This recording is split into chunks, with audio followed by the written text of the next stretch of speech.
Sage Wanderer here, addressing the sheep pen.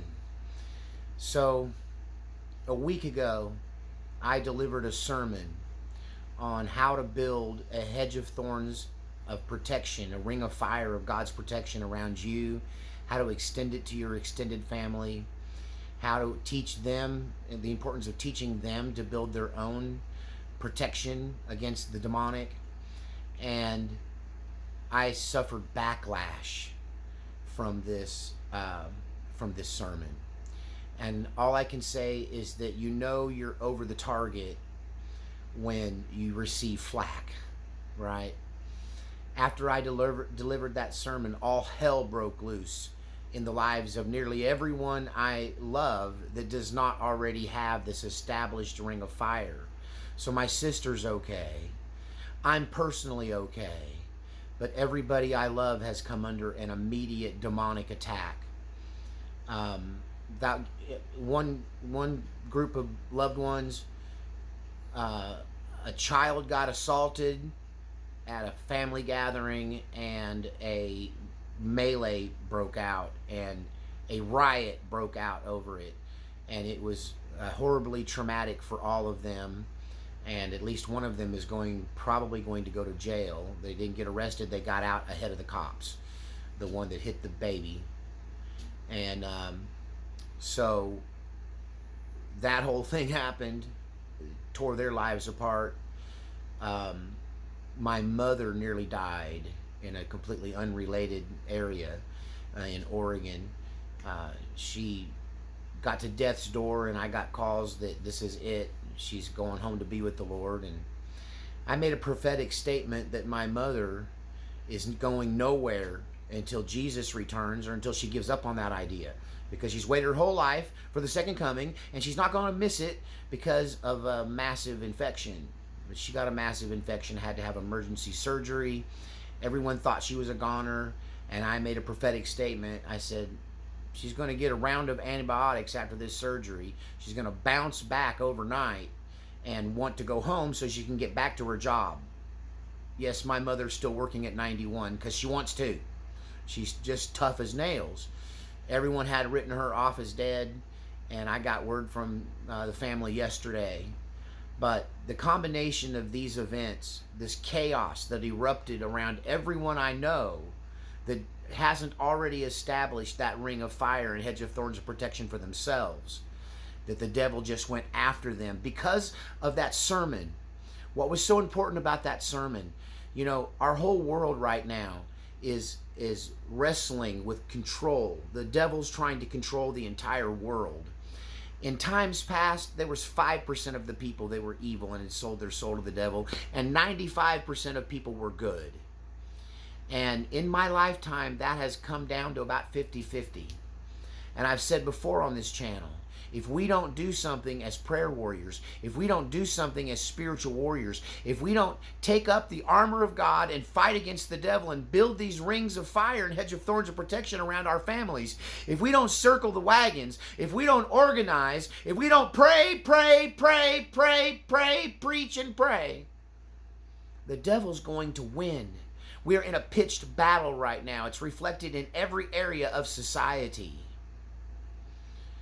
But I had to take this entire week off because I've been dealing with one punch after another from the enemy.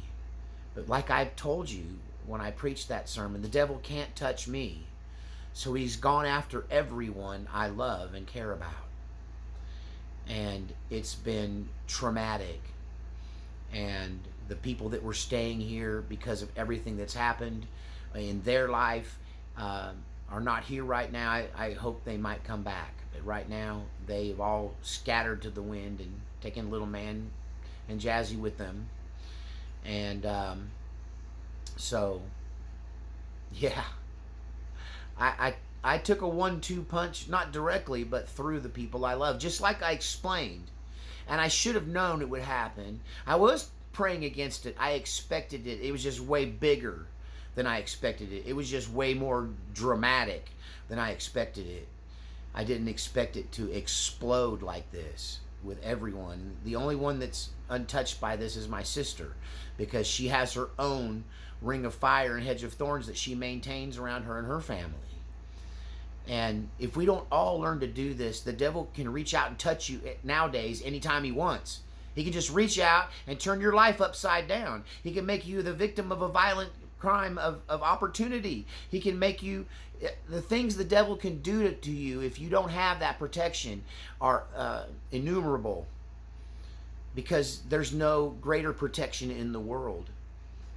You know, we've not seen times like this since the times of Jesus, that right now the devil's about to gain 51% toehold. When he gets 51% of the control of the souls of this earth, then he will take over this planet, and he will hunt the good. He will hunt down good people. He will hunt down Christians. He will hunt down people that protect the innocent, and he will destroy us all one by one if we don't band together and keep the balance of power of good versus evil balanced towards the side of good. We cannot let that 51% power of the devil to get control of this earth, because with it he can use it to destroy us. Use the very power of the earth to destroy us. Use our own people to destroy us. It's imperative that you learn how to build these personal protections. And it's why the devil made a mistake.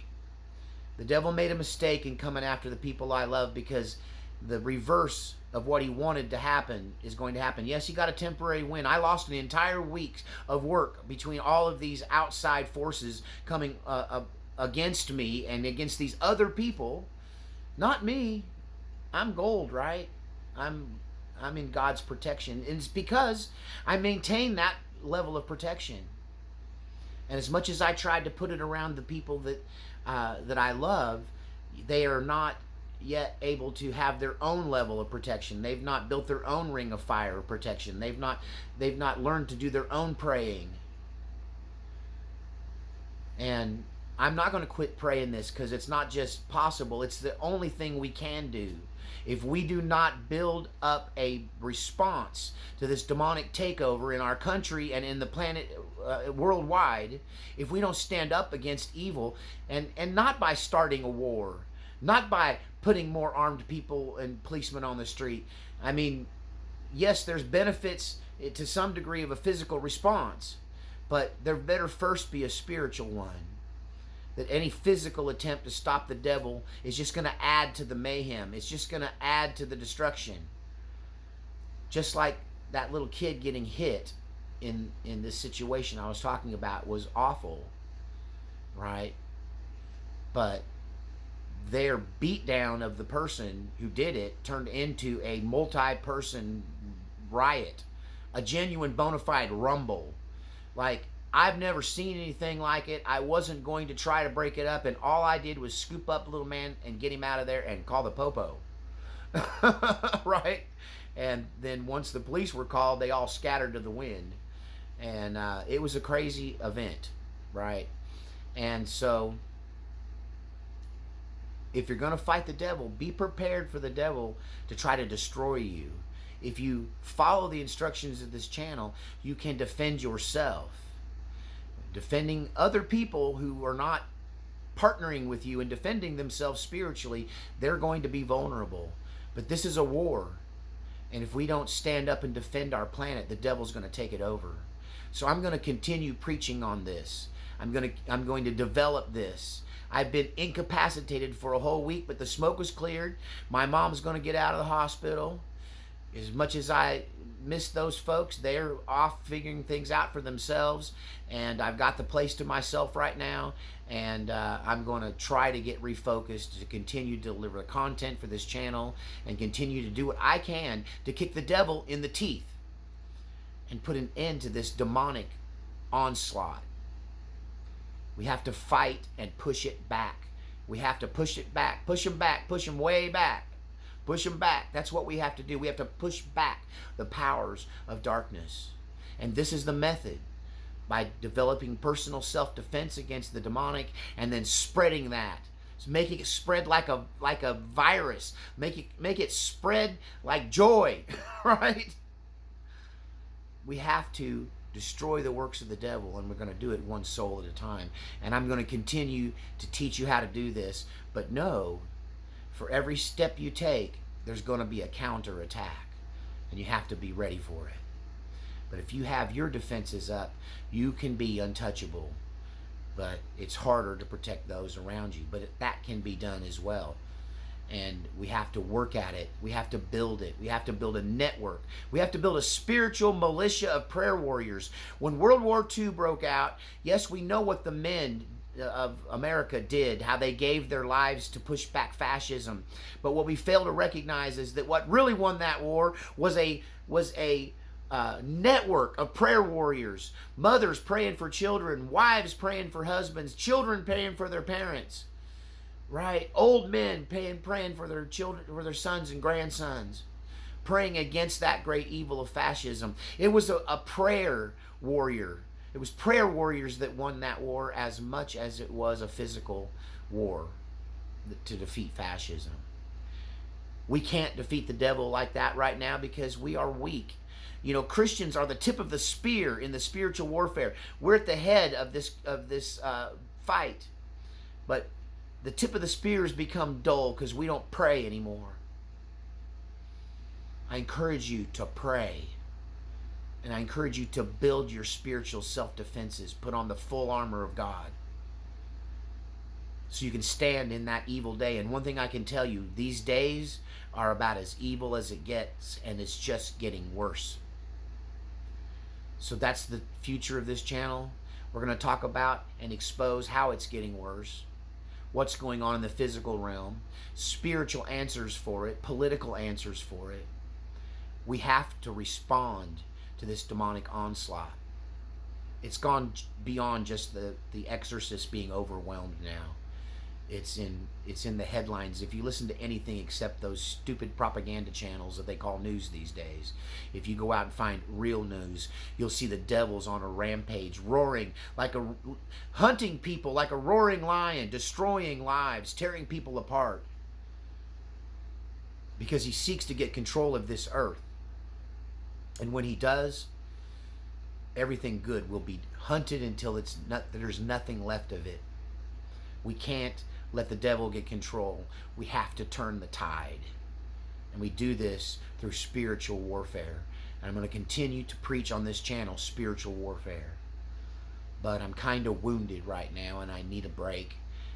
As soon as I can get my focus back on point, I'll be back with the next installment on this and the next installment on Political Soup. And I know I owe you guys a coffee talk, and it's all coming. But the devil stole a week from me. And a lot of times the devil can use other people to break your heart. Nothing happened to you, but you got your heart broke because of things that happened around you. And that sermon was meant to teach you how to prevent that. But when you open up and let other people in, that, you know, even if they're related, you let other people into your circle, their demons come with them. And that's what happened. And of course, the devil always goes after the weak. So my mom is 91, so he's like, hey, I'm gonna take away your adopted family and kill your mom this week, the devil says. But fail, didn't kill my mom. And I still think there's hope for the relationship with me and little man's family, because ultimately we were kind of on the same side. I just man, I went into Papa Bear mode. And I was legally justified in doing it according to the police, even though they didn't like it much, all of them collectively, on both sides of that fight. I won't apologize for looking out for a child. I may lose the opportunity to be a part of his life, but at least for one night, he was safe. I stayed up all night, stood guard over him to make sure of that. Put that hedge of prayer over him while he slept. And yeah, it's been a hell of a week. It's been a hell of a week. But the Bible tells us when evil rises up like a flood, that he'll raise up a standard against it. And I'm here to be one of those standard bearers and build up an army of disciples who will stand in as prayer warriors against this demonic takeover of our world. Whether this is the end times or just the end of an empire, It doesn't matter, because if it's the end times, I want to go out fighting. I want to go out praying. I want to go out standing on the promises of God. And if this is just another fall of a empire, well, I'm going to ride it out and rise from the ashes and help rebuild our society if I live long enough. All right, we'll see you next time here on the Sheep Pen.